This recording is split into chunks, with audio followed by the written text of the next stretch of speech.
gjatë atyre viteve, janë gjithë klientë lidhur me qeverinë. Sot po lexoja para se të vija në studio për një hotel, nuk e di 30, 40, 50 kaç në Sarandë, që merrte një person pas një lloj bilanci tregtar. Të gjithë janë persona ose ish politikan, ose politikan aktual, që kemi dhe në Parlamentin e Shqipërisë, ose njerëz të lidhur me ta. Ose njerëz të lidhur me ta.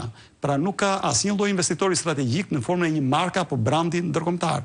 Ne flasim sot për investimet e huaja në Shqipëri dhe qeveria deklaron që ne i morëm dikur me 700-800 milion euro në vit, kanë shkuar 1.5 miliard apo 1.4 miliard.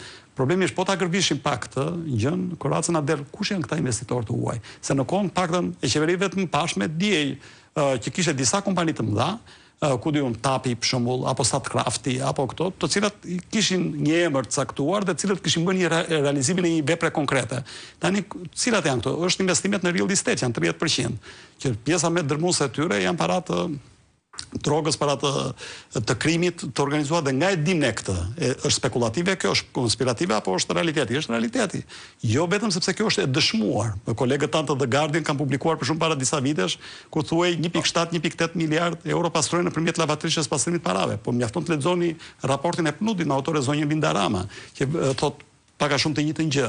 Mjafton të lexoni raportet e Economic Intelligence Unit, që realisht tregon të njëjtën gjë. Pra, çdo lloj indikatori që ne mund të marrim, na sjell dhe ajo që është indikatori më i rëndësishëm është si ka mundësi kushtigjësia ekonomike shpjegon që nga një anë ti jep 1.9 milion metra katror në vit vetëm në Tiranë, nga ana tjetër njerëzit ikin nga Shqipëria, për një jetë më të mirë 1 milion shqiptar kanë braktisë së vendit dhe çmimi rritet në mënyrë dramatike, duke arritur shifrat e Milanos, madje duke tejkaluar duke sulmuar Monte Carlon.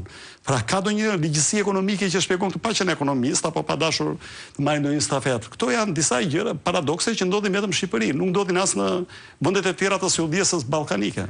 Kjo padyshim që kapet nga sensorët e perceptimit të njerëzve të zakonshëm në Shqipëri, sepse natyrisht ata përveç të tjerash e kanë të vështirë të bëjnë jetën e tyre këtu, nga pamja ekonomike, financiare, por jo vetëm, dihet botërisht marrëdhënia me pensionistët o mënyra se si jetojnë pensionistët të Shqipëri që kanë një dramë të madhe të kalimit të muajit dhe jetojnë jashtëzakonisht. Në Kosovë është 320 euro pensioni mesatar, absolutisht. Po në këtë sens duhet bërë një pyetje dhe ka nevojë të thuhet duket i pse nuk është folur më shumë në mënyrë më të vazhdueshme.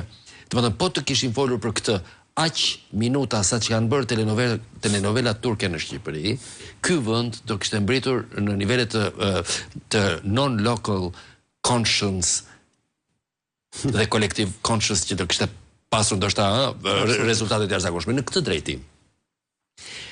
Pse në mënyrë paradoksale shqiptari i zakonshëm që aktualisht jeton në Shqipëri e ka të pamundur ta kuantifikojë dramën e tij për të kuptuar në çfarë Shqipërie po jeton. Pse nuk realizohet